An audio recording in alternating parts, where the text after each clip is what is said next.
దేవుని వాక్యంలోకి వెళ్దాం. చాలా సంతోషం. దేవుని బిడ్డలారా, బైబిల్లో ఉండి ఒక వాక్య భాగం చదువుదామా? తెలిసినట్టే అనిపించే ఒక భాగం, కానీ తెలీదు. ఇది వేరేగా ఉంటుంది. చాలా ప్రత్యేకమైన సందేశం ఇది. కొద్దిగా శ్రద్ధ పెట్టి వినండి, చాలా బాగుంటుంది. ఏ ఎంతమందికి ఎదగాలని ఆశ ఉంది? ఓ, అందరికీ ఉందండి. ఓయ్, ఎదగాలని ఎవరికి ఉండదు చెప్పండి? ఒక వ్యాపారం పెడితే అందులో ఎదగాలనుకుంటాం. ఒక ఉద్యోగంలోకి వెళ్ళాం, ఎప్పుడూ అలాగే ఉండిపోము. అందులో నుంచి ప్రమోషన్ వచ్చి పై స్థాయికి వెళ్ళాలనుకుంటాం. చదువుకునే బిడ్డలు మొదట్లో పెద్దగా చదువు రాకపోయినా రాను రాను ఆ చోట వాళ్ళు పెద్దగా ఎదిగి గొప్పగా చదువులో రాణించాలని ఆశపడతారు. రాజకీయంలో అడుగుపెట్టాక ఏమో వార్డు మెంబర్తో ప్రారంభమై సీఎం, పిఎం, చాలా గొప్ప స్థాయికి ఎదిగేటటువంటి విధానంలోకి వెళ్ళాలని ఆశతో అడుగులు వేస్తుంటారు. ఇట్స్ వండర్ఫుల్, అది చాలా ప్రాముఖ్యం. అలాగే దేవుని సేవలో ఉన్న మేము కూడా మొదట చాలా కొద్ది మందితో ప్రారంభించి పరిచర్య ద్వారా వేవేల మంది, లక్షల మంది దీవించబడాలని మేము కోరుకుంటాం. అనేక ప్రాంతాలు, అనేక పట్టణాలు, అనేక సంఘాలు, అనేక పరిస్థితుల్లో దేవుడు గొప్ప కదలిక తీసుకురావాలని.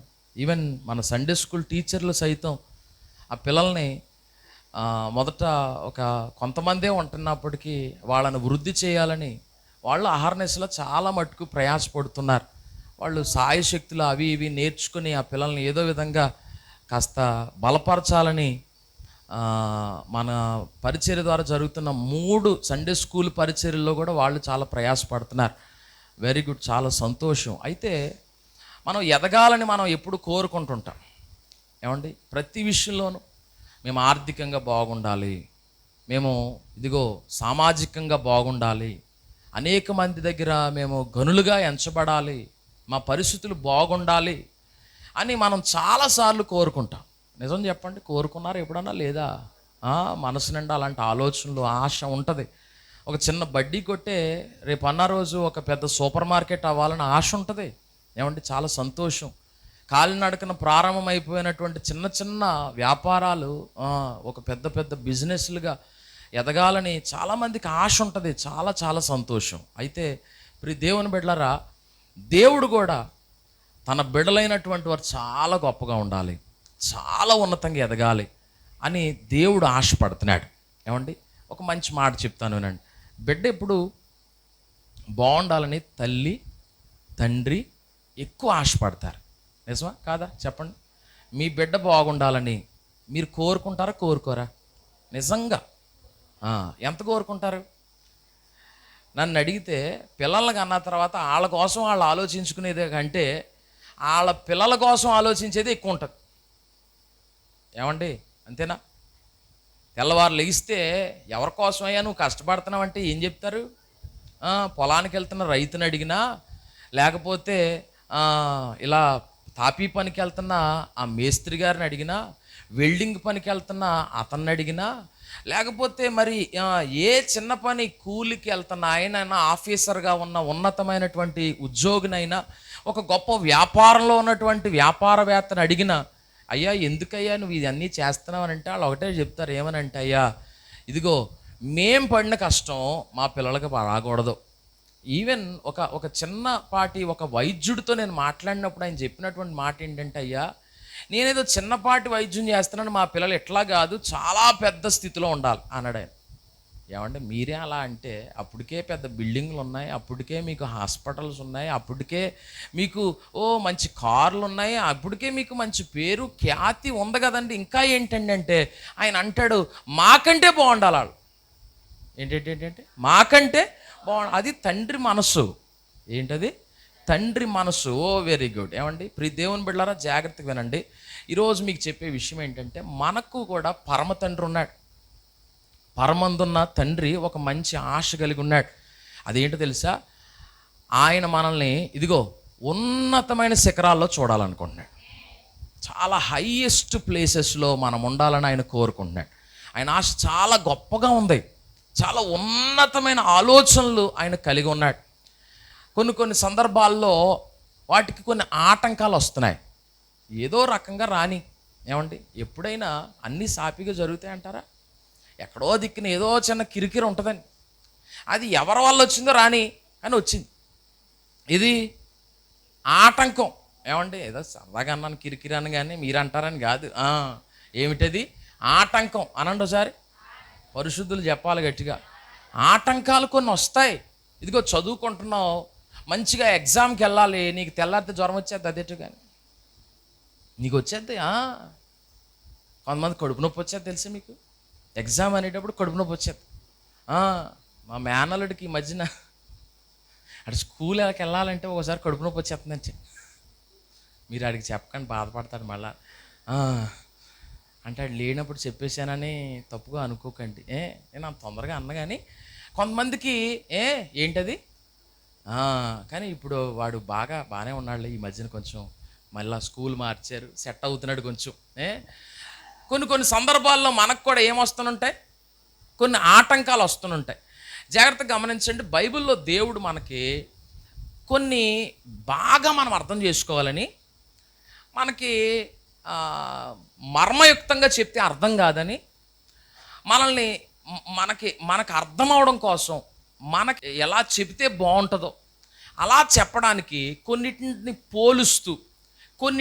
పోలుస్తూ కొన్నిటిని ఎగ్జాంపుల్గా చూపిస్తూ, ఇదిగో వీటితో వాటితో పోలుస్తూ, ఇవైతే వీళ్ళకి వెంటనే అర్థమవుతుంది కదా అని కొన్నిటిని జంతువులతో, కొన్నిటిని విత్తనాలతో, కొన్నిటిని చెట్లతో, కొన్నిటిని కొన్ని రకాల పక్షులతో, ఒక్కొక్క సందర్భంలో ఒక్కొక్క వాటితో, అర్థం అవుతుందా? ఒక్కొక్క సందర్భంలో ఒక్కొక్క వాటితో ఏమండి పోలుస్తూ చక్కగా దేవుడు అర్థమయ్యేటట్టు చేయాలనుకుంటాడు వాక్యాలు. దేవుడు మనకి చూడండి, పిల్లలకి అరగదని అమ్మ ఏం చేస్తుంది, బాగా పిసికి ఏమండి చారు వేసి పెడుతుంది కదా ఫస్ట్లో ముద్దలో. ఏమిటి పెట్టారా మీరు? అలా చూస్తారేంటి మరి? మరి ఇంకెందుకు ఇలాగ బాగా మీరు అలా తినరు కదా, కొంతమంది ఎలా అని మింగేస్తారు అంతే. అలా కాదు మరి. పిల్లోడికి ఆ పిల్లోడు అరేయించుకోలేడేమో, లేకపోతే వాడికి ఇంకా పళ్ళు రాలేదు కదా, తినడానికి కష్టమేమో, ఇలా అయితే వాడికి బాగా అరుగుతుంది అన్న ఉద్దేశం. చూడండి, ఇప్పుడు దేవుని ఉద్దేశం ఏంటో తెలుసా?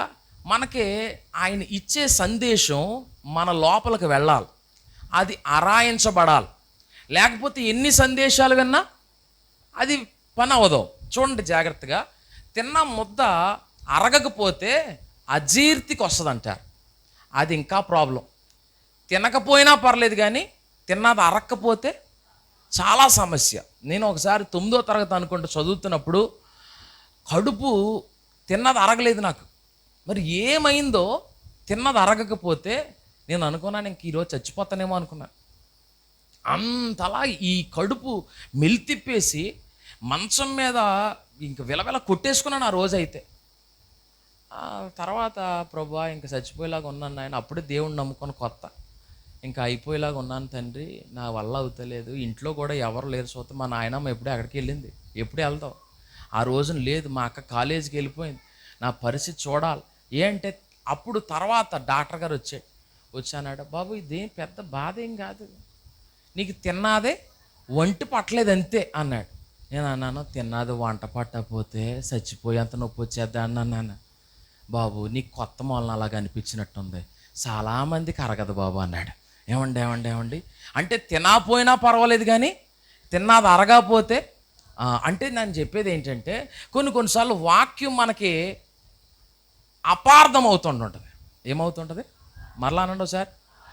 అపార్థం అవ్వకుండా ఉండాలని యేసయ్య ఏం చేశాడంటే చాలా అర్థమయ్యే రీతిలో దాన్ని బాగా సింప్లిఫై చేసి, అంటే మనం చూడండి పిసికి ముద్దల కింద చేసి పిల్లలకు పెట్టినట్టు దేవుడు కూడా కొన్ని వస్తువులతో, కొన్ని జంతువులతో, కొన్ని పక్షులతో, కొన్ని రకాల చెట్లతో, కొన్ని రకాల ప్రాంతాలతో పోల్చి చెప్పుకుంటూ వచ్చాడు.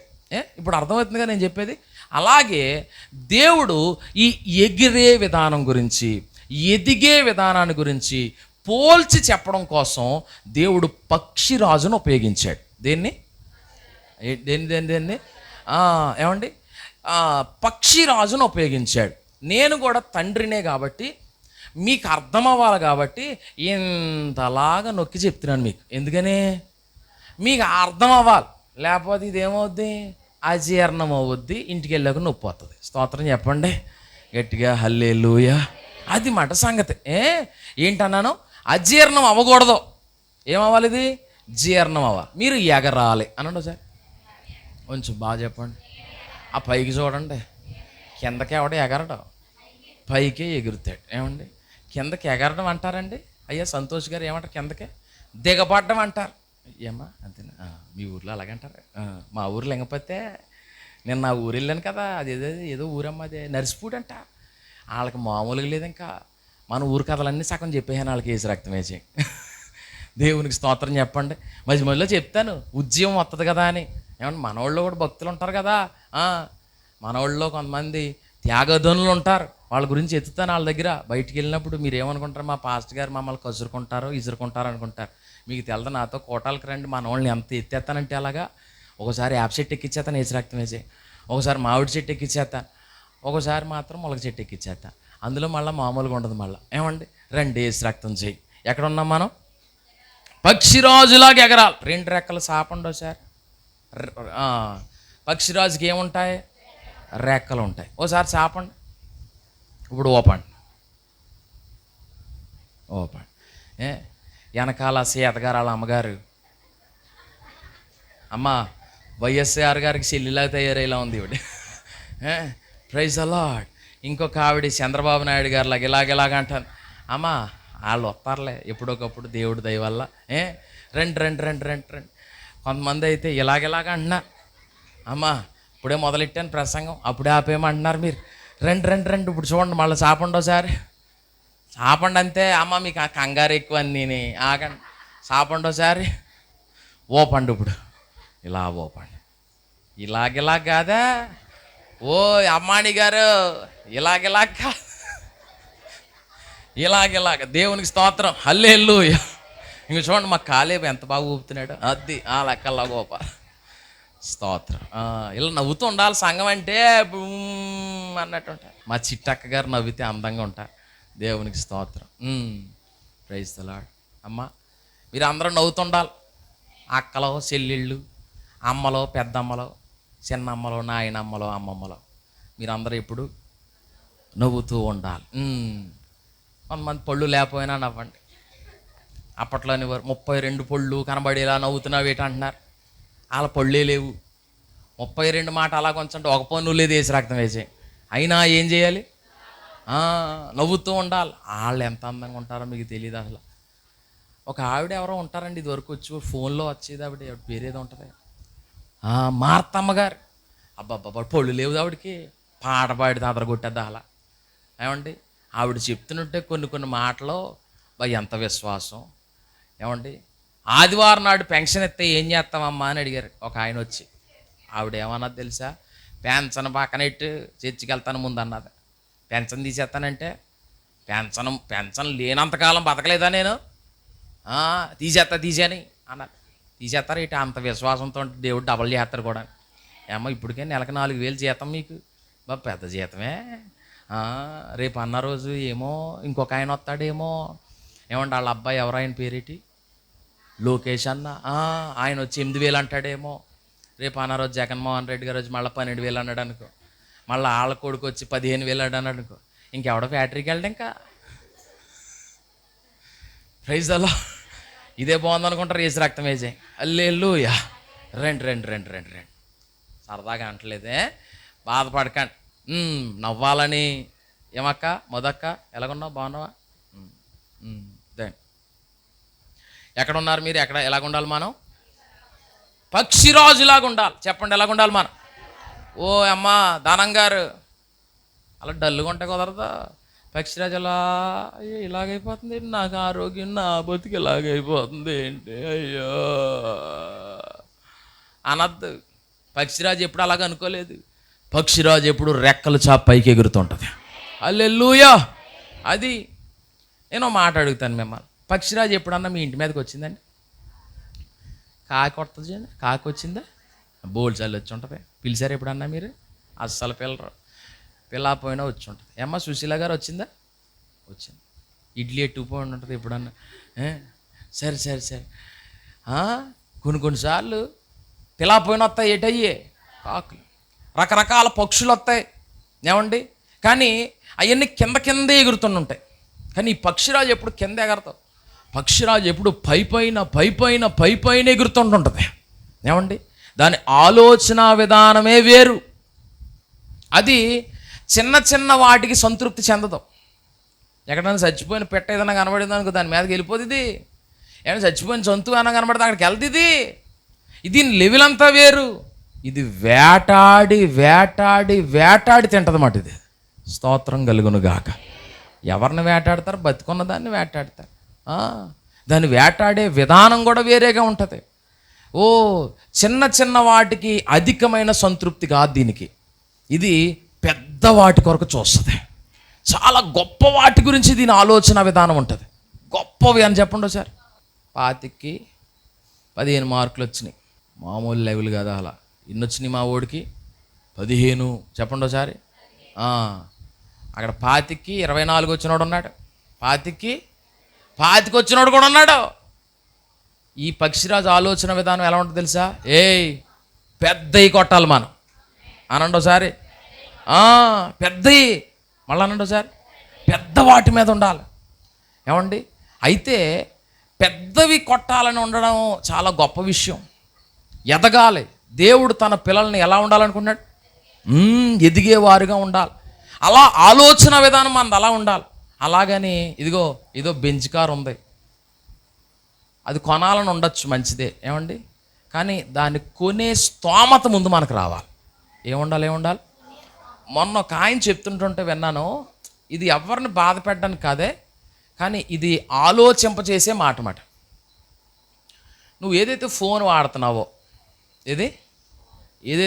వాడుతున్నావో ఆ ఫోన్ తాలూకా డబ్బులు ఎంతైతే అవుతాయో దానికంటే 4 ఇంతల ఎక్కువ డబ్బులు నీ దగ్గర కనుక ఉంటే అప్పుడు కొను. పలానా అన్నయ్యకి ఉంది, నాకు కావాలి. పలానా ఆయనకు ఉంది, నాకు కావాలి. పలానా ఆవిడకు ఉంది, నాకు కావాలి. వద్దు. ఏం చేయాలి? దాన్ని మెయింటైన్ చేయగలిగేంత ఏముండాలి మన దగ్గర?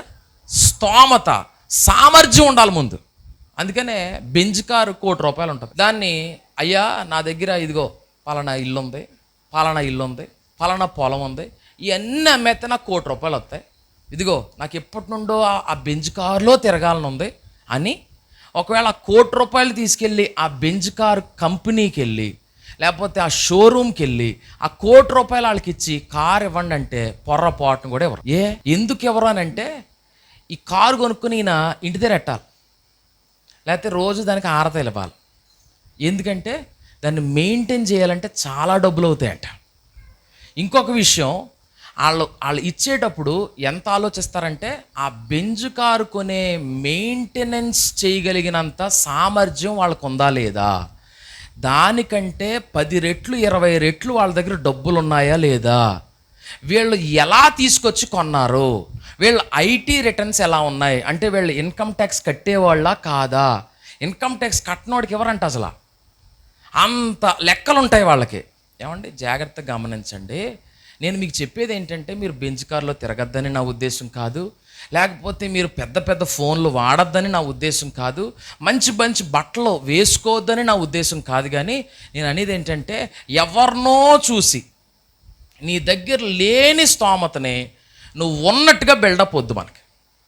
మనం ఏం చేయాలంటే ఆ స్తోమత రావడం కోసం ముందు కష్టపడాలి. ఏం చేయాలి? ప్రయాసపడాలి. దానికోసం ఎంత ఎఫర్ట్ పెట్టాలో అంత పెట్టగలగాలి. అందుకని మొన్న ఒక ఆయన అంటున్నాడు ఏమనంటే 5 సంవత్సరాలు చదువుకునే వయసులో గట్టిగా చదివితేనంట, ఎప్పుడెప్పుడు 5 సంవత్సరాలు చదివే వయసులో గట్టిగా చదివితేనంట తర్వాత 50 సంవత్సరాలు హ్యాపీగా బతకచ్చంట. అదే 5 సంవత్సరాలు జాలీగా హ్యాపీగా ఎంజాయ్ చేద్దాం, బయట తిరుగుదాం, అక్కడికి వెళ్దాం ఇక్కడికి వెళ్దాం అనుకుంటే మిగిలిన 50 ఏళ్ళు భయంకరమైన శ్రమలు అనుభవించాల్సిన పరిస్థితి, కష్టం అనుభవించాల్సిన పరిస్థితి వస్తుంది. అందుకనే జాగ్రత్తగానండి, ఈ పక్షిరాజు మనకు ఒక పాఠం నేర్పిస్తుంది. అదేంటో తెలుసా? అది మొదటి నుండి కూడా కింద కింద ఉన్న వాటి మీద దాని దృష్టి లేదు, దాని దృష్టి అంతా పైన ఉన్న వాటి మీద ఉంది. Praise the Lord. జాగ్రత్తగా గమనించండి దేవుని బిడ్డలారా, మనం పెద్ద గోల్ పెట్టేసుకోవడమే కాదు, దానికోసం కావలసిన కష్టం మనకు ఉండాలి, దానికోసం కావలసిన సిద్ధపాటు మనకు ఉండాలి, దానికోసం కావలసిన దేవుని మీద ఆధారపడే తత్వం మనకు ఉండాలి. స్తోత్రం చెప్పండి. పెద్ద గోల్ కాదు ముఖ్యం, గమనించండి, దానికి కావలసిన ఏముండాలి? ఎఫర్ట్. దానికి కావలసిన కష్టం నువ్వు పడాలి. దానికోసం నువ్వు జాగ్రత్త చెప్తాను, చాలా జాగ్రత్తగానండి, చాలా జాగ్రత్తగా. అందరూ ఆడుకుంటూ ఉంటారు. ఫస్ట్ ర్యాంకర్ మాత్రం ఆ పుస్తకం చదువుతాడు, ఈ పుస్తకం చదువుతాడు, అక్కడ రాస్తాడు, ఇక్కడ రాస్తాడు, అది నేర్చుకుంటాడు, ఇది నేర్చుకుంటాడు. ఇద్దరు ఒకే క్లాసు, కానీ ఈయన ఒకలాగా ఆయన ఒకలాగా. ఇద్దరు ఒకే చర్చు, కానీ ఆయన ఒకలాగా ఈయన ఒకలాగా, ఆమె ఒకలాగా ఈమె ఒకలాగా. మనం గురి కలిగి ఉండాలి, దాంతోపాటు తగిన సామర్థ్యాన్ని మనం సంపాదించుకోగలగాలి. బైబిల్ ఏం చెప్తుంది తెలుసా? యెహోవా కొరకు ఎదురు చూచువారు నూతన బలం పొందుతారు, వారు పక్షిరాజుల వలె రెక్కలు చాపి ఉన్నతమైన స్థితికి పైకి ఎగరగలుగుతారు. స్తోత్రం కలుగును గాక. హల్లెలూయా. ఇదిగో, దేవుని వైపు చూసేటటువంటి వాళ్ళకి దేవుడు ఎప్పుడు గురి కలిగిన జీవితమే ఇస్తాడు. ఏ జీవితం? గురి కలిగిన జీవితం. నువ్వు ఎవరితో పడితే వాళ్ళతో గమ్మున స్నేహం చేయకు. నీ స్నేహం భక్తి కలిగిన వారితో ఉంటే చాలా మంచిది. ఈ ఈ పక్షిరాజుకి కొన్ని నియమాలు ఉన్నాయి, అందుకే అది రాజు అయ్యింది. నియమం అనండి, ఇంకా బాగానండి, నియమం. మీరు ఎప్పుడైనా స్కూల్కి వెళ్ళే ముందు, జాయిన్ చేసే ముందు వాళ్ళు పుస్తకం ఎత్తారు, అయ్యా మా స్కూల్లో ఈ నియమాలు మేము పాటిస్తాం, అలాగే ఈ విధంగా మేము పాఠాలు నేర్పిస్తాం. మీ పిల్లోడికి ఈ పాఠాలు రావాలంటే ఈ నియమాలు పాటించాలి. పిల్లోడిని స్కూల్కి రెగ్యులర్గా పంపాలి, అలాగే పిల్లోడు స్కూల్కి టైంకి రావాలి, టీచర్ చెప్పే పాఠాలు శ్రద్ధగా వినాలి, అలాగే వాళ్ళు ఇచ్చిన హోంవర్క్ని ఇంటికి వెళ్ళాక శ్రద్ధగా చెయ్యాలి. మేము పెట్టే పరీక్షలు క్రమం తప్పకుండా రాయాలి. ఒకవేళ ఒక్కో సమయంలో వాళ్ళకి ఇంపోజిషన్ ఇస్తాం, మరలా రావాలని, అవి చెయ్యాలి తప్పకుండా.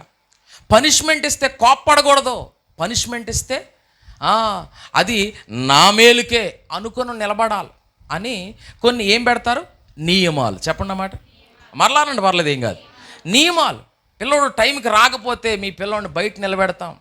పిల్లోడు ఇదిగో మాట సరిగా వినకపోతే ఆ బల్ల ఉంటుంది, బల్ల మీద నిలబెడతాం. ఇదిగో ఒక్కోసారి గోడ కుర్చీ వేయిస్తాం. వీటన్నిటికీ మీకు ఇష్టమేనా?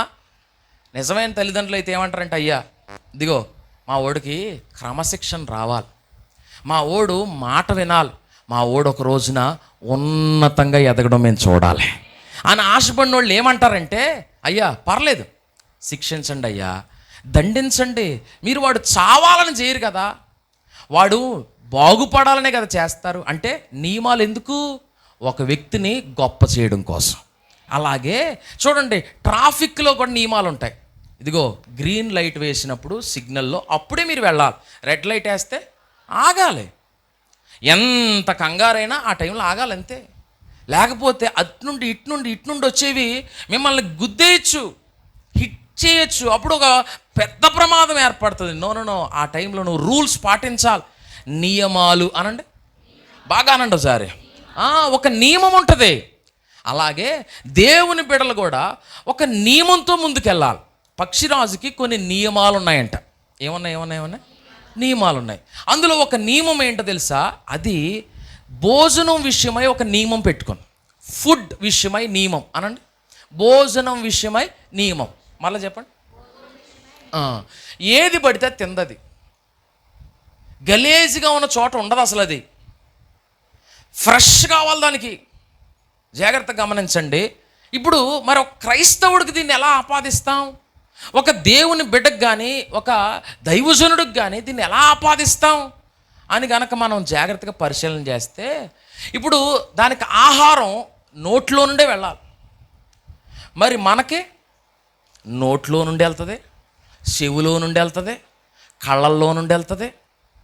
ఇదేంటండి, మనం నోటితోనే కదా తింటాం అనొచ్చు మీరు. ఏమండి, నోటితోనే తిన్నది కడుపులోకి వెళ్తుంది, బహిర్భూమిలో కలిసిపోద్ది, దాని గొడవ కాదు. కానీ ఇదిగో మన ఆత్మకు ఆహారం కావాలి కదా. పక్షిరాజుకి శరీరం ఉంటుంది, ప్రాణం ఉంటుంది. కానీ మనం మనుషులం కదా, మనకేముంటుంది? ప్రాణం ఉంటుంది, శరీరం ఉంటుంది, ఆత్మ కూడా ఉంటుంది. మరి దీనికి ఎలాగా అని అంటే, ఈ పక్షిరాజుకి లేనంత విచక్షణ దేవుడు మనకిచ్చాడు. మన విధానాలు వేరు, ఇంకా మనం ఇంకా దానికంటే హెచ్చుగా ఉన్నాం దేవుడి దృష్టిలో. అందుకనే దేవుడు తన పోలికలో మనల్ని చేశాడు. అందుకనే పక్షుల కొరకు ఆయన మరణించలేదు, కానీ మన కొరకు ఆయన సిలువ వేయబడ్డాడు. మన కొరకు ఆయన ఏమండి ప్రాణం పెట్టాడు. మీరు అల్లారు ముద్దుగా పెంచుకునే కుక్క పిల్లలు పరలోకం రావు, పిల్లి పిల్లలు పరలోకం రావు, పక్షులు లేకపోతే చేపలు పరలోకం రావు. ఏమండి, ఎంత ఇష్టమై గేదెలు పెంచుకున్నా మీరు, అవి ఎక్కడ ఉండిపోతాయి? భూమి మీదే ఉండిపోతాయి. ఒకవేళ బాధతో వస్తే కొంచెం ఏడవడమే తప్పితే అవి పరలోకానికి తీసుకెళ్ళే అవకాశం లేదు. కానీ పరలోకానికి మనం వెళ్ళాలన్న ఉద్దేశం ఆయనకు ఉంది కనుక మనకి ఆత్మనిచ్చాడు. ఆ ఆత్మ నరకంలో కాలిపోకుండా ఉండడం కోసం ఆయనే నరక యాతనని సిలువలో అనుభవించాడు. Praise the Lord. ఇప్పుడు మనం పక్షిరాజు కంటే శ్రేష్ఠులమేనా కదా? కనుక దానికంటే మనకుండే నియమాలు ఇంకా ఎలా ఉండాలి? ఖచ్చితంగా ఉండాలి. ఇప్పుడు అది తినే విషయమై జాగ్రత్తగా ఉంటుందంట. మరి మనం కూడా తినే విషయమై జాగ్రత్తగా ఉండాలి. ఏంటి తినే విషయమై జాగ్రత్తగా ఉండడం? విగ్రహార్పితాలకి దూరంగా ఉండాలి. ఎస్, రాజభోజనమే. దానియేలు పక్షిరాజులాగా ఆలోచించి నియమం పెట్టుకుని 3 సంవత్సరాలు నోరు కాసుకున్నాడు. అందుకని దేవుడు అతన్ని ఉన్నతమైన శిఖరాలు ఎక్కించాడు. దేవునికి స్తోత్రం కలుగునుగా. ఎస్, ఇంకొక మాట మీకు చెప్పాలి బిడ్డలారా. ఇదిగో మనకి రకరకాలుగా మనలోనికి ఫీడింగ్ వెళ్తూ ఉంటుంది, ఫుడ్ వెళ్తూ ఉంటుంది. ఉదయం లెగిస్తే ఏమండి, ఈ చూపు ద్వారా కూడా చాలా విషయాలు మనలోకి వెళ్తాయి. ఇదిగో ఈ చెవిలో నుండి మాటల ద్వారా చాలా విషయాలు మనలోకి వెళ్తాయి. కొన్ని రకాల మ్యూజిక్ల ద్వారా కూడా మనలోకి వెళ్తాయి. కొన్ని రకాల ఏమండి పొగల ద్వారా కూడా మన ముక్కులోకి కొన్ని విషయాలు వెళ్తుంటాయి. ఇప్పుడు సిగరెట్ కాలుస్తారు కదా, పొగ పీల్చి వదులుతారు, పీల్చి వదులుతారు, పీల్చి వదులుతారు. ఇప్పుడు దానివల్ల ఎంత నష్టం ఏమండి? అది కూడా చాలా ప్రమాదకరమైనదే. ఫుడ్ విషయమై ఏముంది? నియమం. చెప్పండి, నియమం. నువ్వేం చూస్తున్నావు దాన్ని బట్టి నీ భవిష్యత్తు ఉంటుంది. నువ్వు దేన్ని చూసి ఇన్స్పైర్ అవుతున్నావు దాన్ని బట్టి నీ జీవితం ఉంటుంది. జాగ్రత్త వినండి. నువ్వు ఏమి విని ఇన్స్పైర్ అవుతున్నావు దాన్ని బట్టి నీ జీవితం ఉంటుంది. ఎవడో బండి మీద ర్యాష్గా వెళ్తుంటాడు, అది కొంతమంది కుర్రోళ్ళకి అది ఇన్స్పిరేషన్గా ఉంటుంది. నేను అలాగే వెళ్ళాలనుకుంటారు. ఇలా అన్నానని ఏమనుకోదు, ఇది శాపనాకారాలు కాదు. మొన్నే ఏమంటే పాస్టరమ్మ గారిని హాస్పిటల్లో జాయిన్ చేసిన రోజున ఒక అబ్బాయి వాళ్ళ నాన్నగారు అక్కడ అలాగా తల మీద చేయి పెట్టుకుని కూర్చుని ఉన్నాడు. నేను హాస్పిటల్లో స్టాఫ్తో మాట్లాడుతున్నాను. ఈ లోపల అడిగాను, ఏంటయ్యా ఆయన అలా కూర్చున్నాడు ఏంటి, మొత్తం తల మీద అలా చేయి పెట్టుకుని చాలా బాధలో కూర్చున్నాడు ఏంటని అడిగితే నాకు తెలిసిన ఆయన చెప్తున్నాడు ఏమనంటే, అయ్యా అన్న వాళ్ళ అబ్బాయికి యాక్సిడెంట్ అయింది, ఎంబీబీఎస్ చదువుతున్నాడు, ఫైనల్ ఇయర్, వచ్చే సంవత్సరంలో డాక్టర్ అయిపోతాడు. ఆయన డాక్టరే ఇప్పటికే అంటే ఆ కాలేజీలో ఉంటేనే వేరే హాస్పిటల్లో ట్రీట్మెంట్ చేస్తారు. ఆయన బండి మీద వస్తుంటే చాలా వేగంగా వస్తున్నాడు లారీ. అప్పుడే హాస్పిటల్ నుండి బయలుదేరి వెళ్తున్నాడు, రాజమండ్రి వస్తున్నాడు. ఇదిగో ఈ లారీ వెళ్తుంది, ఇలా లారీ వెళ్తుంది, ఇది డివైడర్ ఉంది. ఈ అబ్బాయి ఏముందిలే లారీ నెంపాదిగానే వెళ్తుంది కదా, దాన్ని దాటుకుని వెళ్ళిపోతుంది, చాలా స్పీడ్గా వెళ్తున్నాడంట. ఈ లోపల ఈ లారీ అని వెళ్తున్నాడు, ఇలా తిప్పాడు అంతే, ఇలా తిప్పాడు అంతే. ఇతను గొద్దలేదు, తను ఏమి చేయలేదు, జస్ట్ వెళ్ళి ఆయన దారి. కొన్నిసార్లు లారీ వాళ్ళు ఇలా మారి ఒక లైన్లో ఇంకో లైన్లోకి వెళ్తారు కదా హైవే మీద, ఇలా వెళ్తున్నాడు అంతే. ఈ లోపల ఈ అబ్బాయి ఒకవేళ ఎక్కడ దాన్ని గుద్దేస్తున్నాడని ఆ స్పీడ్లో బ్రేక్ కొడితే ఉన్న పళంగా అక్కడున్న కొంచెం కిందనున్న ఇసుక వల్ల మరి ఏం వల్ల జారిపోయి బండి మీద వెళ్తున్న అబ్బాయి, ఇద్దరు వెళ్తున్నారు, వెనకాలన్న ఆయన ఇటు పడ్డాడు, ఎదరున్న నడుపుతున్న అబ్బాయి ఇటు పడ్డాడు. ఇటు పక్కన డివైడర్ ఉంది కదా మధ్యలో, డివైడర్ అంటే తెలుసు కదా, రోడ్డు కట్టుకి ఇటుకి మధ్యలో ఉంటుంది కదా, అది దానికి తగలగానే ఉన్న పళ్ళం ఇక్కడ తగిలింది. ఇది సిదిగిపోయింది, ఇది పప్పు అయిపోయింది. డాక్టర్లు చెప్పిన మాట ఏంటంటే అయిపోయేలా ఉన్నాడు. వాళ్ళ నాన్న పరిస్థితి ఏంటి? వాళ్ళ అమ్మగారు ఓ పక్కన ఏడ్చేస్తుంది, వాళ్ళ చెల్లి ఓ పక్కన ఏడ్చేస్తుంది, ఓ పక్కన వాళ్ళ ఫ్యామిలీ అంతా ఏడుస్తూనే ఉన్నారు. మొత్తం డాక్టర్లు అందరూ వచ్చేసారు, అందరూ అక్కడే ఉన్నారు. ఏంటి ఇంతలా ఉంది హాస్పిటల్, ఎప్పుడు ఇలా లేదు కదా, ఎంతమంది ఉన్నారు ఏంటంటే మొత్తం హాస్పిటల్ ఏంటి, వాళ్ళ కాలేజ్ ఏంటి, మొత్తం తరలి వచ్చేసారు. ఎందువల్ల? బండి. ఎంత భవిష్యత్తు ఉందండి ఆ అబ్బాయికి. ఎన్ని ఆశలతో వాళ్ళ నాన్న అబ్బాయిని జాయిన్ చేసి ఉంటాడు. అవన్నీ ఏమైపోయినాయి? ఒక్క సెకండ్లో అయిపోయింది. నీకంటే ముందు ఎవడొకటి వెళ్తే వెళ్ళని. నేను మొన్న వారమే ఒక మాట మీకు చెప్పాను, మొన్నకు ముందు వారమో చెప్పాను. ఒక కుర్రోడు ఎవడో అన్నాడంట, రే నువ్వు బండి వేసుకొస్తున్నావు కదా, నేను బండి వేసుకొస్తున్నాను, ఇద్దరం రేస్ పెట్టుకుందాం. ఏం పెట్టుకుందాం? ఈ లోపల వెళ్తున్నాడంట రేస్కి. ఈ లోపల తనకు మనసుకు ఒక తలంపు వచ్చిందంట. పడిపోయి కాలు ఇరిగిపోయి చేయి ఇరిగిపోయి తలకి కట్టు కట్టించుకొని ఇంటికి వెళ్తే వాళ్ళ అమ్మ గొల్లుని ఏడుస్తున్న విషయం కనబడుతుందంట. ఈ లోపల వెంటనే ఆగిపోయాడు. ఆగిపోయి భయ్యా నువ్వే నెగ్గావు అని చెప్పి క్షేమంగా ఇంటికి వెళ్తే వాళ్ళ అమ్మ నవ్వుతూ పిల్లోడిని చేర్చుకుంటుంది. ఇదిగో ఆ పిల్లోడు అక్కడ రేసులో ఓడిపోయాడు, కానీ ఇక్కడ జీవితంలో నెగ్గగలిగాడు. అది సంగతి. మనం రేసుల్లో నెగ్గపోయినా పెద్ద విషయం కాదు, మనం కొన్ని పందాల్లో నెగ్గపోయినా పెద్ద విషయం కాదు, బెట్టింగ్లో నెగ్గపోయినా విషయం. ఆ బెట్టింగ్లు ఎవడేయాలి? ఎందుకు?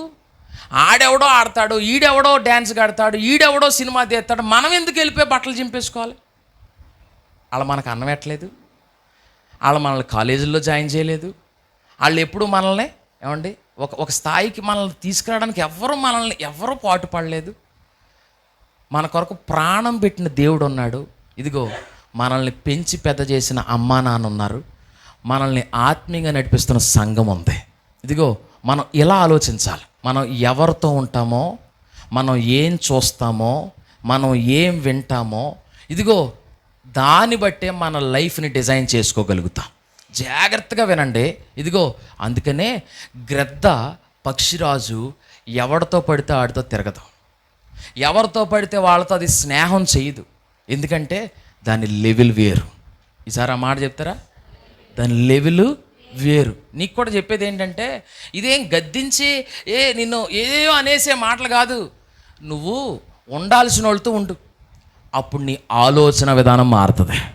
నువ్వు తిరగాల్సిన వాళ్ళతో తిరుగు, అప్పుడు నువ్వు నడిచే విధానం అనేక మంది నిన్ను ఘనపరిచేలాగా మారబోతుంది. దట్స్ ఇట్, ఇంకేం కాదు. సింపుల్. నీ విధానం మారాలి, నిన్ను ఇన్స్పైర్ చేసే విషయాలు మారాలి. జాగ్రత్త. ఇదిగో ఇక్కడ ఉన్నటువంటి ఈ వ్యక్తి ఎవరో, ఈ పక్షిరాజు మనకు మంచి పాఠం నేర్పిస్తున్నాడు. పైకి ఎగురుతున్నాడంట. ఎందుకు ఎగరగలుగుతున్నాడు మిగిలిన వాళ్ళతో కంటే అతను తిండి, అతని ఫుడ్ చాలా బ్యాలెన్స్డ్గా ఉంటుంది. ఎస్, మనం కూడా ఏది పడితే అది మంచిదే అనుకొని పరుగులెట్టద్దు. That's not right. ఏది పడితే అది మంచిదని చూస్తే నీ కళ్ళు పాడవుతాయి. ఈ కళ్ళు పాడైతే బైబిల్ ఏం చెప్తుంది? నీ దేహమునకు దీపం కన్నే. ఒకవేళ కన్ను చెడితే నీ దేహమంతా చెడిపోతుంది. కనుక never ever neglect your eyes. నీ చూపు మారాలి. నువ్వు చూసే విధానం చెడ్డది ఉండకూడదు అసలు. 2, వినేవి జాగ్రత్తగా ఉండాలి. ఏది పడితే అది వింటే నీ దర్శనమే మారిపోద్ది. అందుకని ఏది పడితే అది వినకో. నీకు అది క్షేమాభివృద్ధి కలుగు చేసే దేవుని మాటలే వినగలగాలి. దేవునికి స్తోత్రం చెప్పండి గట్టిగా. ఏది వినాలి? క్షేమాభివృద్ధి. మరలా చెప్పండి, ఏం చెప్పాలి? ఎస్, సంఘంలో చెప్పే మాటలు ఎలాంటివై ఉంటాయి తెలుసా? నిన్ను కట్టేవై ఉంటాయి. ఒకసారి నేను తిట్టేవైనా అది నేను కట్టడానికే. నాన్న దెబ్బ కొడతాడు, బెత్తం పట్టుకుని, ఎందుకు కూడా చచ్చిపోవాలనా? కాదు, చచ్చిపోవడానికి కొట్టో, నిన్ను సరి చేయడానికి కొడతాడు. నువ్వు నీ నాన్నకంటే బాగుండాలని, అది మెయిన్ పాయింట్. సంగమా, ఒక ఆత్మీయ తండ్రికి మాటలు చెప్తున్నాను. ఒకసారి నాకు కోపం వచ్చి ఒకసారి కసురుకుంటాను. ఆత్మావేశంతో సంఘంలో చెప్పే ప్రసంగాలు వేరు, నేను వ్యక్తిగతంగా పిలిచి మాట్లాడతాను. ఒకసారి తమ్ముళ్ళతో మాట్లాడతాను, పెద్దోళ్ళతో మాట్లాడతాను, చెల్లెళ్ళతో కూడా మాట్లాడతాను. ఎందుకు మాట్లాడతానో తెలుసా? ఒకసారి కోప్పడతాను. ఎందుకు కోప్పడతానో తెలుసా? మిమ్మల్ని దండించే హక్కు నాకు ఉంది. లేదు పాస్టర్ గారు మీరు మమ్మల్ని గద్దెచ్చద్దన్నారనుకో, ఆ రోజే కటింగ్ అంతే. ఏమని అర్థం? ఇంకంతే. కటింగ్ అంటే మీరు మందిరానికి వస్తారు కానీ మీకు ఏం చెప్పం. ఇంకా ఎందుకు చెప్పం? వద్దన్నవాడికి ఎందుకు చెప్పడం? ఇంకా పని ఒక రోజు చెప్పాము చేయను అన్నారు అనుకోండి, రేపు అన్న రోజు చెప్తామా? మామూలుగా మనలో అన్నమాట చెప్తామా? చెప్పం. ఇంకా నా వల్ల కాదు, నాకు చేత కాదు, ఇంకంతే. లైట్ తీసుకోవడమే. ఇంకొకళ్ళు ఎవరొకళ్ళు చూసుకోవాలి. ఏమ్మా అంతేనా? ఏమంటావు? ఓయ్ ఏమంటావు?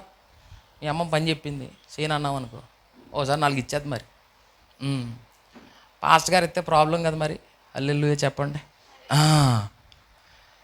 ఆ లెవెల్లోకి మీరు రాగలిగితే అండి సంఘం ఎలా ఉండదు, ఈ పాటికి వేరేలా ఉందరు.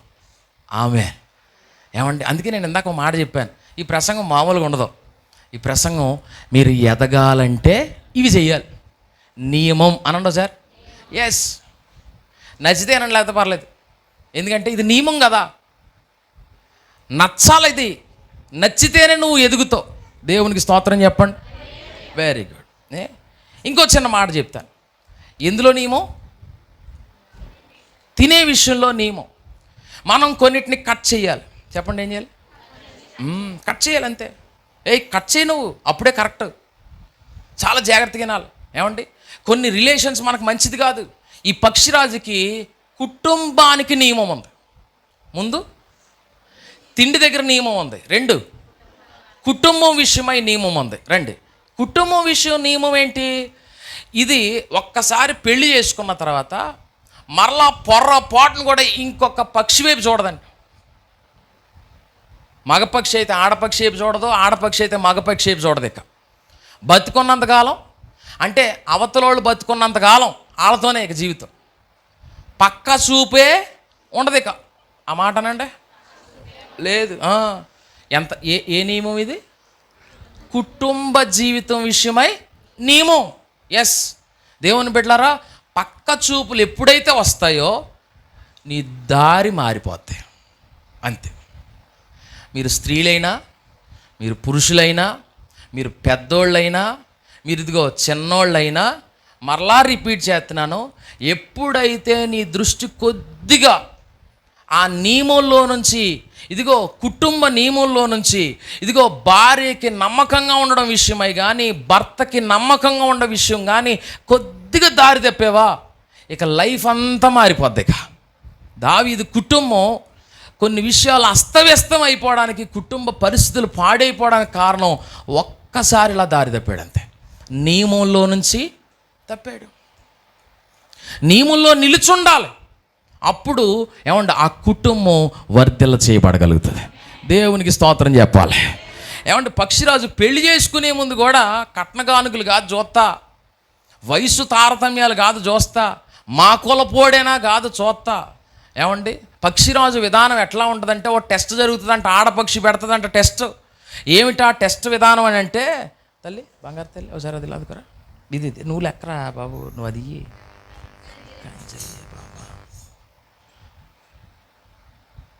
పొల్ల టెస్ట్ అనండి ఒకసారి. ఓ అమ్మ చెప్పు నువ్వే, పొల్ల టెస్ట్ నువ్వు చెప్పు. నువ్వు వద్దులే, ఇంకా నీ గొడవ అయిపోయింది, ఇంకా ఇంకో మీరే చెప్పండి. అక్కడ ఒకళ్ళు ఉన్నారా? అక్కడ ఒకళ్ళు ఉన్నారు. పెళ్లి కాని వాళ్ళు అందరూ ఉన్నారు. చెప్పండి, పొల్ల టెస్ట్ అనండి. మీరు కూడా అవ్వలేదు కదరా బాబు, చెప్పండి మీరు కూడా. ఏ టెస్ట్? పొల్ల టెస్ట్. మళ్ళా అనండి. అమ్మలు కూడా అనండి, మీ పిల్లలు ఉన్నారు కదా మరి. ఏ టెస్టో? ఏ అమ్మ సుశీల అమ్మగారు కూతురు పెళ్ళిళ్ళు అయినాయి, కొడుకులు ఉన్నాయి, ఇంకా రండి చెప్పండి. ఏ టెస్ట్? పొల్ల టెస్ట్. రండి రండి రండి. ఏమ్మా సత్యవతి గారు చెప్పరా మీరు? ఎంతమంది మానవులమ్మా? 6గురికి పొల్ల టెస్టులు ఉన్నాయి, వేసి రక్తం వేసి. రండి రండి రండి రండి రండి. మంగళమే యేసునకు అయ్యి పాటలు వస్తాయి ఎదరా. ఇప్పుడు బుధవారమే కదా పెళ్ళి, రండి వేసి రక్తం వేసి. కమాన్, ఎక్కడున్నాం మనం? బుధవారం పెళ్లి దగ్గర లేవా? నాకు భలేగా తయారయ్యారండి బాబు. ఒకసారి ముచ్చేయాలనుకుంటాను మా సంఘం, ఒకసారి వజ్రాల్లా తగులుతారు నాకు ఏసు రక్తమే. ఎక్కడ ఉన్నామంటే బుధవారం పెళ్లి దగ్గర ఉన్నామంటారా? ఎక్కడున్నావు? రండి రండి రండి రండి. ఎక్కడున్నావు? పుల్ల టెస్ట్. ఆడపక్షి మగపక్షికి టెస్ట్ పెడుతుందంట. రోజా పువ్వు పట్టుకుని వెళ్తుంటే రోజా పువ్వు పక్కనట్టే నువ్వు అని పుల్లట్టుకు వెళ్తుందంట. ఎవరు? ఈ ఆడపక్షి పట్టుకుని వెళ్ళి అలా ఎవరు లేని చోటుకి వెళ్ళిందంట. వెళ్ళి అలా పైకి వెళ్తుంటే ఈవిడ కూడా వెనకాల వచ్చేస్తుందంట. వెనకాల వెళ్ళిపోతుందంటే అన్నదంట. ఆ పైకి వెళ్ళిన తర్వాత పొల్లడేసిందంట. కింద అడేసి ఇప్పుడు అంటుందంట, వెళ్ళి పొల్లట్రా అంటుందంట. పొల్ల పడేసావు నేను అట్టురానా? మరి నా వెనకాల తిరగాలంటే పొల్లట్రా అన్నదంట. అంటే అవునా పొల్ల అనేసి ఇంకా అదే పని మన కిందకు వచ్చేసిందంటే, వచ్చేసి అది ఎక్కడ కింద పడిపోయింది అనుకో, పెళ్ళి క్యాన్సిల్. ఇక్కడ ఇది పొల్ల లేకపోతే పెళ్ళి లేదు. అంతే, దెబ్బకి కిందకు వచ్చేసి భుజం మీద ఎత్తుకొని మళ్ళా కింద పడిపోయింది దాన్ని ఎత్తుకుని నెత్తి మీద ఎట్టుకోకూడదా? తూచ్ అన్నానికి లేదు, భుజం మీద ఎట్టుకుని పైకి వెళ్ళాలి.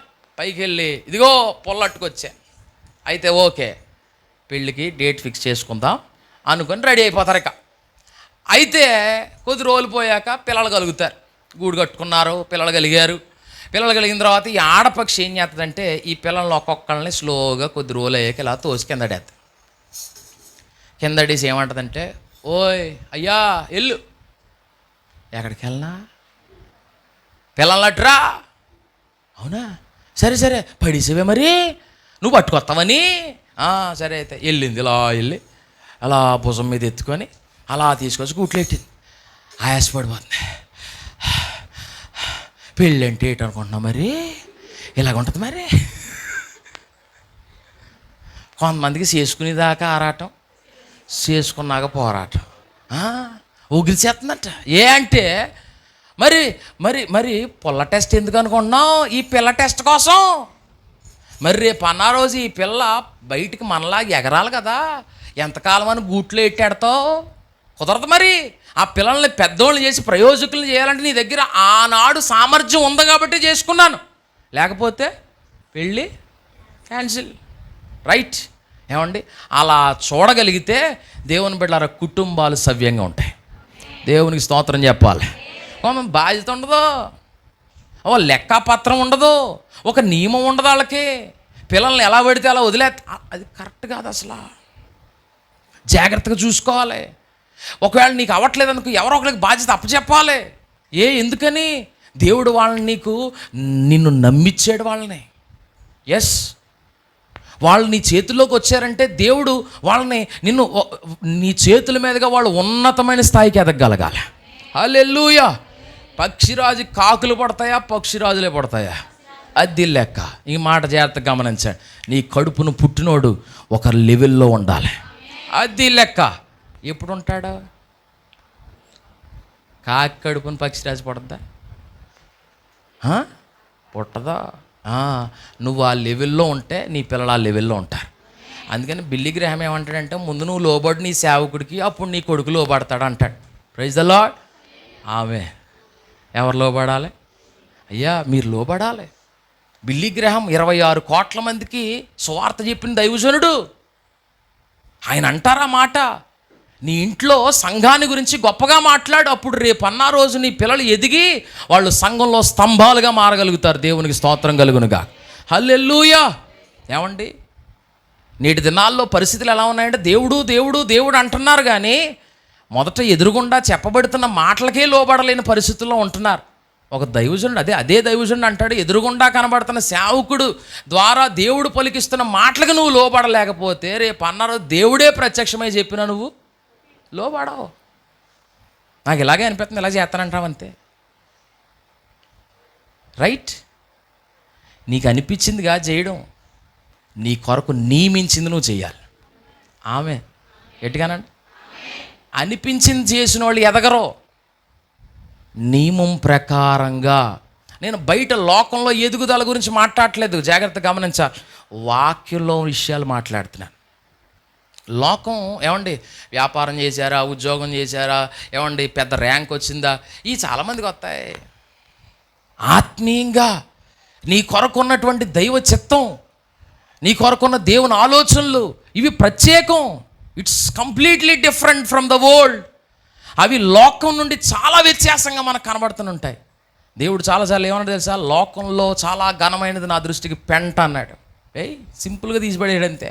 తండ్రి చచ్చిపోయాడయ్యా, పాతి పెట్టడానికి వెళ్తున్నానంటే ప్రభు ఏమన్నాడు తెలుసా, పాతి పెట్టి దిగిన తర్వాత మృతులు పాతి పెట్టుకుంటారు, నువ్వు వచ్చి నన్ను వెంబడించి అన్నాడు. అది ఎంత కష్టంగా ఉంటుంది.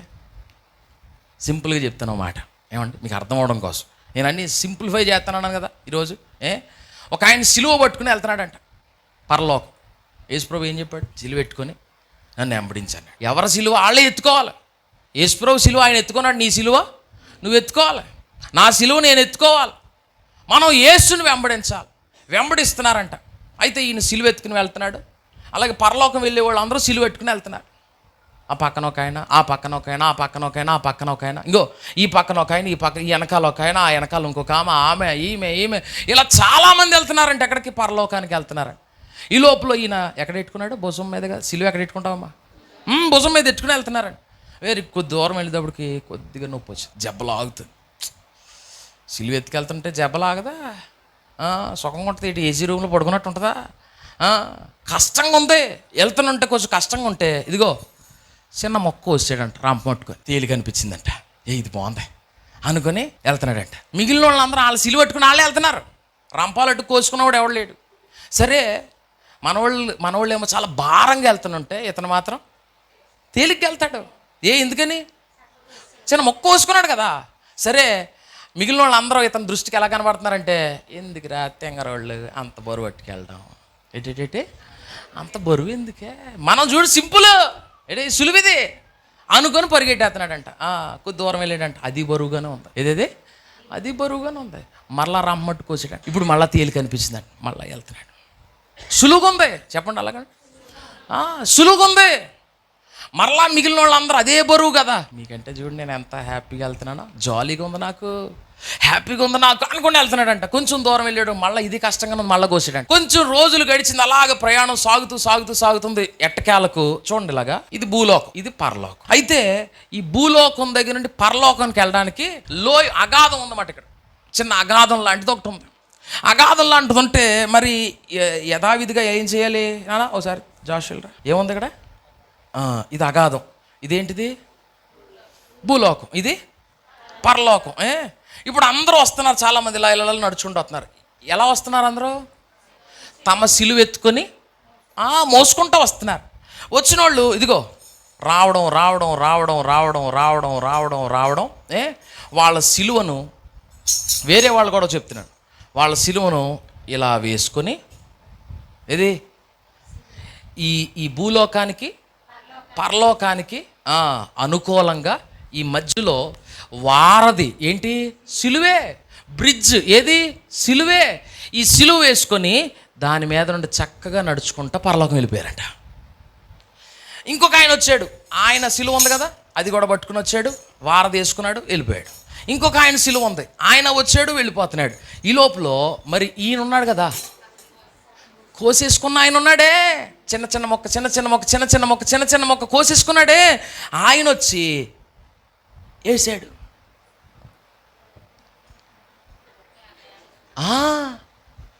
ముందు అందరు ఎలా కనబడ్డారు, తింగరోళ్ళు.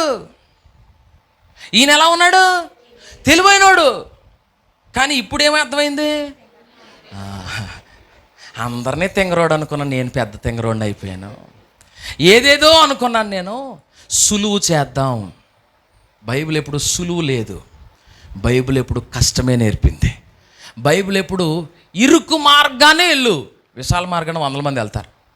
నువ్వు ఏది సెలెక్ట్ చేసుకో, ఇరుకు గట్టిగా చెప్పండి, ఇరుకు మార్గం సెలెక్ట్ చేసుకో. అది ఏం చేస్తుంది నీకు, మరలా చెప్పండి, అది మొదట కష్టమే కానీ అది నిన్ను పరలోకం చేర్చగలుగుతుంది. హల్లెలూయా. ఎంత చేసి అక్కడికి వెళ్ళకపోతే ఏముంది, కోసేసుకొని తమ్ముడు ఇలా కూర్చో, అలాగుంటా. తమ్ముడికి కొన్ని చెప్పామనుకుని నచ్చుద్ది, కొన్ని చెప్పామనుకుని నచ్చదు. చెల్లి చిన్నపిల్ల రే నువ్వు లేకరా. అమ్మ బట్టలు కొన్నదనుకో, అమ్మ దేవత, అమ్మ దెబ్బలు కొట్టిందనుకో, గెయ్యాలి గంప, ఇలా ఆడిపోతున్నావు ఎందుకే నెత్తి మీద, ఈరోజు ఇలా తినేస్తున్నావు ఇచ్చి, ఏదైనా టెసుకుందా ఇచ్చి నీకు అనుకుంటాం మనం. ఒక్కో రోజు ఏమండి మనకు అనుకూలంగా ఉంటే అవి మనం తీసుకుంటాం, మనకు అనుకూలంగా లేకపోతే అవి చూడండి. సింపుల్గా చెప్తాను చూడండి. ఇందాక ఏమన్నాను నేను? నియమాన్ని నరికేయడం. ఏంటదే సిలువని కట్ చేసాడు చూశారు. ఇది చాలా ఇంపార్టెంట్ ప్రతి క్రైస్తవుడు. ఈవెన్ నేను సేవకుడిగా ఈ సందేశం చెప్తున్నాడు, ప్రభు నాతోనే మాట్లాడుతున్నాడు. ఇది నేను ఏలేశ్వరంలో చెప్పాను అనుకోండి. ఇందాక చెప్పానమ్మా, నేను చెప్పాను ఏలేశ్వరంలో చెప్పాను. జాగ్రత్త గమనించండి. ఏంటది? నియమం. నియమం అనండి సార్. నియమం అంటే సిలువే, అదే మనకు నియమం. ఇప్పుడు ఆ సిలువ మన ముందు ఎలా ఉందో తెలుసా? వాక్య రూపంలో ఉంది. ఎలా ఉంది? నచ్చిన వాక్యాన్ని నాదనుకొని కఠినంగా ఉన్న వాక్యాన్ని కట్ చేసి పక్కనెట్టేస్తే రేపు అన్న రోజు సిలువ చిన్నదైపోద్ది. అప్పుడు నువ్వు పరలోకానికి వెళ్ళడానికి నీ దగ్గర ఉన్న నియమాలు సరిపోవు, నీ దగ్గర ఉన్న సిలువ సరిపోదు, నీ దగ్గర ఉన్న భక్తి సరిపోదు, నీ దగ్గర ఉన్న సమర్పణ సరిపోదు. నువ్వు చేయవలసిన త్యాగం, సిలువ అంటేనే సమర్పణ, సిలువ అంటేనే త్యాగం, సిలువ అంటేనే చావు. చాలా కష్టం. అక్క అమ్మ కొడుతుంటే ఎలా ఉంటుంది? కొడుతుందా నిన్నాలా? కొట్టదా ఉత్తి కారేసేస్తుంది, మామూలుగా ఉండదు. మా డాడీ ఒకసారి కొట్టాడు నన్ను, 4 సంవత్సరాలు ఉండిపోయినాయి తట్లు. ఇప్పుడు పోయాయిలే, లేవు. అప్పుడు కొడితే రక్ష కంటే కొద్దిగా పెద్ద ఉన్నప్పుడు ఫుల్ బీపీ తెప్పించేసినట్టున్నాను. బయట ఉన్న మొక్క తీసుకుని వచ్చి నెట్టి ఇంకేం కనబడతలేదు కనుక ఆ టైంలో మొక్క లాగేసి కొట్టారండి నన్ను, మా అమ్మగారు చెప్తారు. అందుకని ఇంకెప్పుడు అలా కొట్టించుకోలేదు దేవుడి దయ వల్ల. ఆయన కూడా కొట్టలేదు. ఇక అంటే ఎంత కోపం తెప్పించేసానో ఆలోచించండి. మా నాన్నగారు మామూలుగా అంత అలా ఉండరు, మనం ఆ టైంలో అంత తెప్పించేసాం. తర్వాత ఇంకా ఎప్పుడు దెబ్బ పడేలాగా చేయించుకోలేదు, ఒళ్ళు దగ్గరెట్టుకుని ఉన్నాను. దేవునికి స్తోత్రం చెప్పండి. అక్క అలా పడ్డాయి ఎప్పుడన్నా మనకి?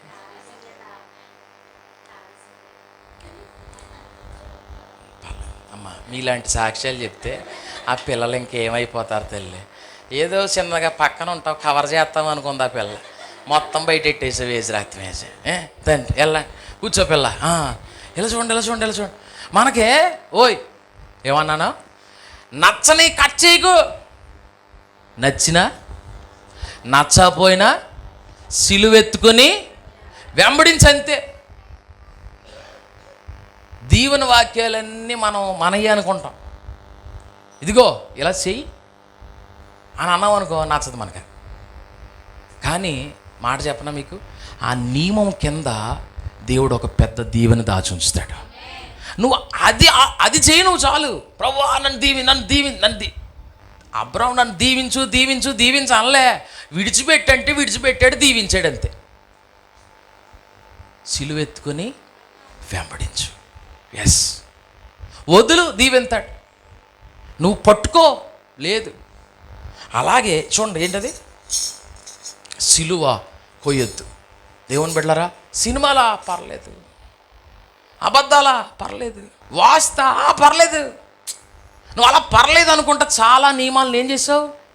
కోసేసుకున్నావు. ఈ ఒక్క వారమే కదా దేవుని సన్నిధి కోసేసావు నువ్వు. అలా ఇదిగో దేవునికి ఇచ్చే దశం భాగాన్ని చాలామంది ఏం చేశారు? కోసేశారు. ఆ నియమాన్ని చాలాసార్లు మనం ఏం చేస్తుంటాం? పర్లేదు అనుకుంటా నువ్వు కట్ చేసుకుంటా వచ్చేసావు చూడు. అదేమైంది? ఒక రోజు నిన్ను అందరితోనే ప్రయాణం చేస్తున్నావు నువ్వు, మిగిలిన వాళ్ళకి అది బరువుగా ఉంది, నీకు తేలిగ్గా ఉంది.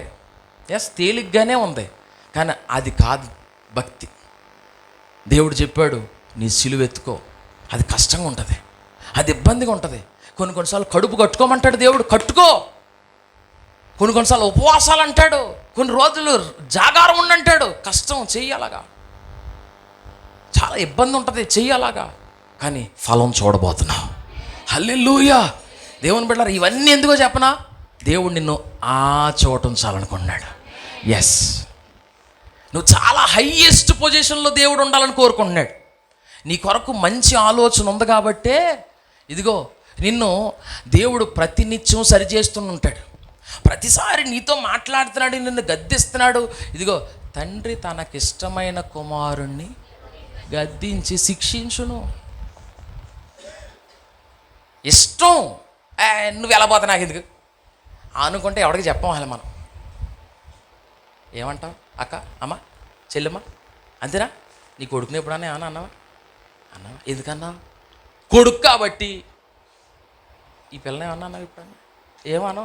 మీ కూతురేటి, ఆ పిల్ల గొడవ ఎందుకు నీకు? అది లెక్క. సంఘం అంటే దేవుడిది, నువ్వే దేవుడు ఆస్తి. ఇదిగో దేవుని బిడ్డలారా, మాకు ఆస్తులేం లేవు. నేను ఒకటే నమ్ముతున్నాను, ఈ సంఘమే మా ఆస్తి, ఇంక వేరే ఏం కాదు.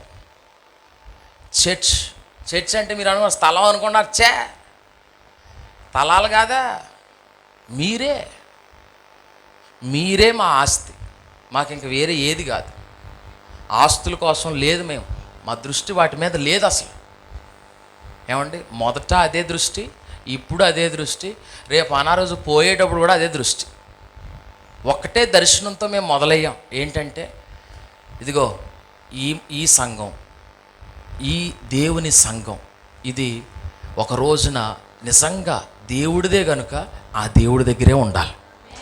ఒక దైవజనుడిగా మీరే ఒక రోజున మా కిరీటంలో వజ్రాలుగా ఉండబోతున్నారు. హల్లెలూయా. దేవుని బిడ్డలారా, అది దేవుని ఆశ. సేవకుడిగా మా ఆశ అదే. అయితే ఒక్కోసారి సాతాను ఏమంటాడు తెలుసా? కాంప్రమైజ్, రాజీ పడిపో, పర్వాలేదు అని అంటాడు. వద్దొద్దొద్దు, కాంప్రమైజ్ అయిపోతే కాకిలాగా ఉండిపోతావు. రాజీ పడకుండా ఉంటే ఒక రోజున పక్షిరాజులాగా ఉండగలుగుతావు. దేవునికి మహిమ కలుగును గాక. హల్లెలూయా. అన్కాంప్రమైజింగ్ లైఫ్ స్టైల్ని మనం లీడ్ చేయగలగాలి. దేవుడు ఏదో అనుకుంటున్నాడు నీ కోసం, నీ కొరకు దేవునికి ఒక ఆలోచన ఉంది, దేవునికి నీ కొరకు ఒక దర్శనం ఉంది. ఎస్ ప్రభువా, అందులోకి నేను అడుగులు వేయగలగాలి.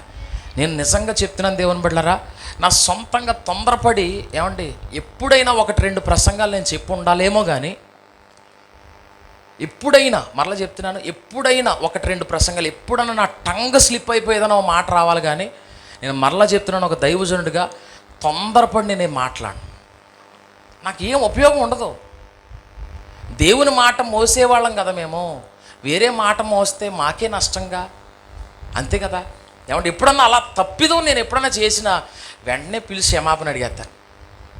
ఎవరన్నా తిట్టాను అనుకో, నేను ఇప్పుడు ఒకవేళ ఒక రోజున ఎప్పుడో కానీ యువరాజునో మన అక్క ఎవరో ఉంది, యమునక్కనో ఒక రోజున ఏదో కానీ అన్నాను. ఇక్కడ చాలా స్పీడ్గా ఏదో ఒక మాట అనేసాను, ఏదో విషయం వచ్చి అది ఏదో మాట అన్నాను, మాట జ్ఞాపకం లేదు. కానీ మళ్ళా నేను గదిలోకి వెళ్ళాను, కానీ నా లోపల ప్రభు ఏమంటే సేవ చేస్తున్నాం, విశ్వాసులు మీకే దేవుడు ఆత్మ ఉంటే మాకు ఉండదా? మిమ్మల్నే ప్రభు గద్దెత్తే మమ్మల్ని గద్దెసేటి? ఇలా లోపలికి వెళ్ళగానే ఎవరో కాదు, ప్రభు చెప్తున్నాడు. ఈ లోపల నేను అలా మంచం మీద కూర్చొని అన్నం పెట్టుకునే లోపల పాస్టమ్ గారు అంటున్నారు, ఆ పిల్ల ఎంత చిన్నదే, ఎందుకు అందరి ముందు ఆ మాట ఏదో అన్నాను ఆ రోజున, జ్ఞాపకం రావట్లేదు. ఏదా పిల్లది ఎందుకనే? Yes, okay. ఆ పిల్ల లేనప్పుడు మళ్ళా అనేనప్పుడు వదిలేండి. సరే, వెంటనే ఆ పిల్లని పిలిచి ఏమన్నానంటే, బిడ్డ సారీ అమ్మా, ఏదో అప్పుడు ఏదో అన్నాను, పరిచర్య విషయమై ఏదో అన్నట్టున్నాను జస్ట్. కానీ చిన్నదో పెద్దదో ఒక మాట ఎవరినన్నా అనగానే ఇక్కడ ఏమవుతుంది? ఓ దెబ్బ కొట్టిన తర్వాత తండ్రి అన్నా తల్లి అన్నా పిల్లోడిని ఏం చేస్తారండి? దగ్గర తీసి ముద్దెట్టేసుకొని ఇంకా బేభత్సం చేసి ఐస్ క్రీమ్ కొనేస్తారు, మళ్ళీ రొంప చేస్తే శివుడి తీసేస్తారు. తల్లి తండ్రి, మరి అది పాయింట్. మీకు అది అర్థమవుదో? ఓ పాస్టర్ గారు అనేస్తుంటారు, మీకు అర్థమవుదో ఎవరి గురించి? మీ అమ్మ గురించి, నాన్న గురించి. అలా అర్థమైతే వాళ్ళ ఇంట్లో గొడవలు ఉండవు. స్తోత్రం చెప్పండి. అది మాట సంగతి. రండి, ఏం చెప్పాను చివరిగా చెప్పండి ఒకసారి మళ్ళీ ప్రార్థన చేసుకుందాం. పక్షిరాజు ఎలా ఉండాలి? పైకి ఎగరాలి. 2 రెక్కలు ఉన్నాయి, వాక్యము, ప్రార్థన, పరిశుద్ధాత్మ నింపుదల. ఇదిగో పరిశుద్ధాత్మ నేను వాక్యం వైపు తీసుకెళ్తాడు, ప్రార్థన వైపు తీసుకెళ్తాడు. లోకంతో వద్దయ్యా, ఎందుకు అత్తమాను ఫోన్లు, రీల్స్, సినిమాలు, లోకం, ఈ గొడవలు, ఆ గొడవలు, ఆడిని మెప్పించా, ఈయన్ని తప్పించా, ఇవన్నీ వద్దు. ఇంకా ఎవరికైనా ఏమైనా చెప్పాలంటే ఈ మధ్య స్టేటస్లో చెప్తున్నారు. ఎందులో అమ్మా? ఈ ఫోన్లు వాడేవాళ్ళు చెప్తున్నారు కదా. ఎందులో? స్టేటస్. ఎవడో ఒకరిని తిట్టాలనుకుంటావు నువ్వు, ఎవడో ఒకరికి నీ బాధ చెప్పుకోవాలనుకుంటావు. అది చెప్పే డైరెక్ట్గా. ఎందుకు మళ్ళీ ఊళ్ళో అందరికి చెప్పడం? నీ స్టేటస్ ఒకటి 100 మంది వస్తారు. అందరికీ ఏం తెలియాలి? వీడు ఎవడికో వేసాడురా దెబ్బ, లేకపోతే వీడికి ఎవడో వేసాడురా దెబ్బ, పాపం గుండె పెద్ద గాయమైపోయింది. ఏమైపోయింది? ఊళ్ళో అందరికీ ఎందుకు? మనం ఏం చెప్పాలి అందరికీ? బాగా గాయమైపోయిందని చెప్తావా, లేకపోతే గాయం తగ్గిందని చెప్తావా? అది సంగతే. మనం సమస్యల్ని షేర్ చేయొద్దు, సమస్యల్లో దేవుని సహాయాన్ని షేర్ చేయను. దేవునికి స్తోత్రం చెప్పు. నేను ఇందాక నుండి అన్నాను, కాకివి కాదు నువ్వు, కావుమంట కోతలకు వేయడానికి. నువ్వెవరవే? పక్షిరాజువి. నీ లెవెల్ వేరు. నువ్వు మోస్తే వాక్యాన్ని మోయి. దేవునికి స్తోత్రం చెప్పండి. హల్లెలూయా. అందులో కూడా నీకు నచ్చి కట్ చేసుకోవడం కాదు, క్రమపరిచేవి చెయ్యి చాలు, అంతే. దేవునికి స్తోత్రం చెప్పండి. ఇది అందరికి వర్తించేది, ఫర్ ఆల్.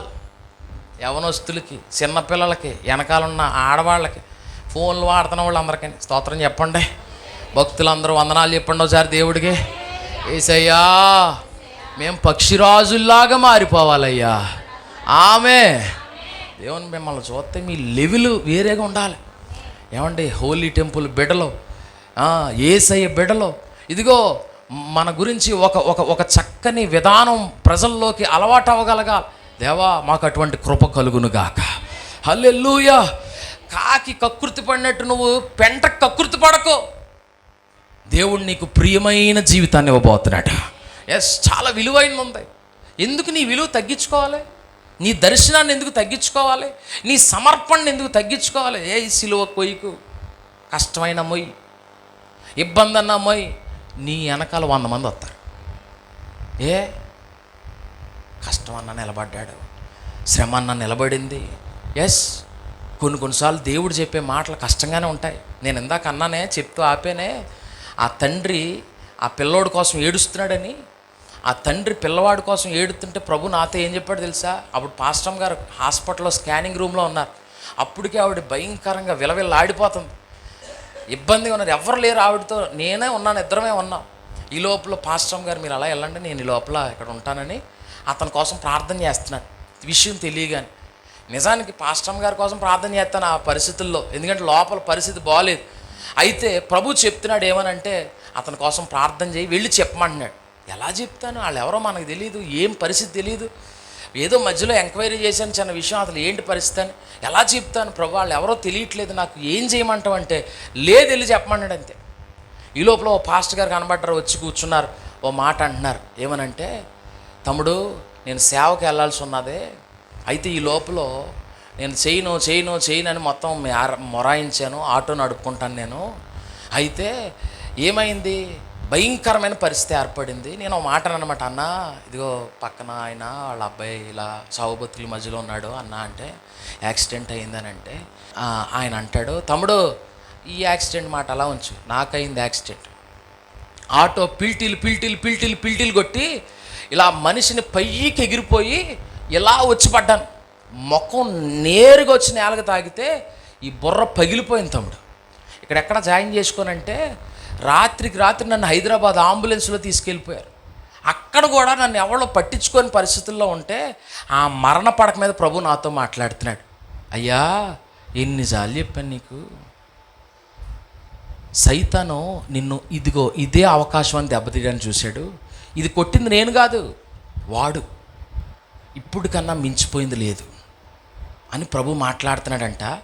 అదే రోజు అదే మూమెంట్లో ఏమండి, ప్రభువా తప్పు అయిపోయింది, అక్కడ ఇక్కడ తిరుగుతా గడిపేశానయ్యా, కుటుంబ పోషణే జీవితం అనుకొని తిరిగేశానయ్యా, ఆటోయే బతుకు అనుకున్నానయ్యా. కాదు, ఇప్పుడు చచ్చిపోతున్నప్పుడు నన్ను నా ఆటో బతికించలేదు, నా చుట్టం నన్ను బతికించలేదు, ఏ డాక్టర్ నన్ను జాయిన్ చేసుకోవట్లేదు, చచ్చిపోయే పరిస్థితిలో ఉన్నాను.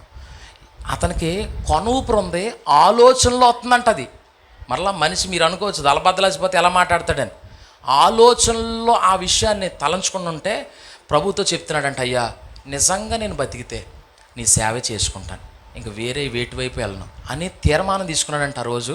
అయితే ఆయన ఇప్పుడు అద్భుతమైన సేవ చేస్తున్నాడు. సీతానగరం ప్రాంతంలో ఎనగంటివారిపేట అనే ప్రాంతంలో అద్భుతమైన పరిచర్య జరిగిస్తున్నాడు. అయితే ఆ విషయం నాకు దేవుడు ధైర్యాన్ని ఇప్పించాడు. యాక్సిడెంట్లో చచ్చిపోవాల్సినోడు బతికి ఇప్పుడు బాగున్నాడు కదా, ప్రభు అంటున్నాడు, ఇదిగో అతను బతికిచ్చాను కదా, ఇతని దగ్గరికి వెళ్ళి చెప్పు. ముందు చెప్పాడు, ఎలా చెప్పను ప్రభు అనుకుంటున్నాను, ఆలోచిస్తున్నాను, ప్రార్థన చేస్తున్నాను అతని కోసమే. ప్రభు ఒక అవకాశం ఎలాగోలాగా మాట్లాడతాను. అతను అలా తలబట్టుకుని ఏడుస్తున్నాడు. అందరూ గుమిగూడిపోయారు ఆయన చుట్టూ. నేను దగ్గరికి వెళ్ళి ఏదో నా స్నేహితుడు అన్నట్టు, నా బంధువు అన్నట్టు దగ్గరికి వెళ్ళి భుజం మీద చేసి, సార్ ఏడకండి, ఏడవకండి, అస్సలు బాధపడకండి, ఇంతకంటే పెద్ద కేసులు కూడా యేసు ప్రభు బాగు చేశాడు సార్, మీ అబ్బాయిని కూడా బాగు చేస్తాడు సార్, మరలా మంచిగా మీ ఓడు వస్తాడు సార్ అంటే ఆయన అన్నాడు, సార్ మీరు ఎవరో నాకు తెలియదు కానీ ఇక్కడ తగిలేసింది సార్, ఇది పగిలిపోయింది, ఇవన్నీ కుట్లేశారు, ఇదంతా కుట్లేశారు, చచ్చిపోయేలా ఉన్నాడు, ఎలా బతుకుతాడండి అన్నాడు. నేను అన్నాను, ఇదిగోండి డాక్టర్లు చేయాల్సింది చేశారు, మీరు ఏమండి నేను అందరం కలిసి ప్రార్థన చేద్దాం, దేవుడు చేయాల్సింది చేస్తాడు. నాకు తెలిసిన పాస్టర్ గారికి చెప్తాను, వాళ్ళందరూ ప్రార్థన చేస్తారు, దేవుడు అద్భుతం చేస్తాడని 2 మాటలు చెప్పేసిన తర్వాత నాకు మనసుకి ఎలా తడుతుందన్నమాట. యాండ్రూస్ చెప్పింది చేసావు అబ్బాయి, ఇక నేను చేస్తానులే మిగిలింది అని ప్రభు మాట్లాడాడు. వచ్చాం.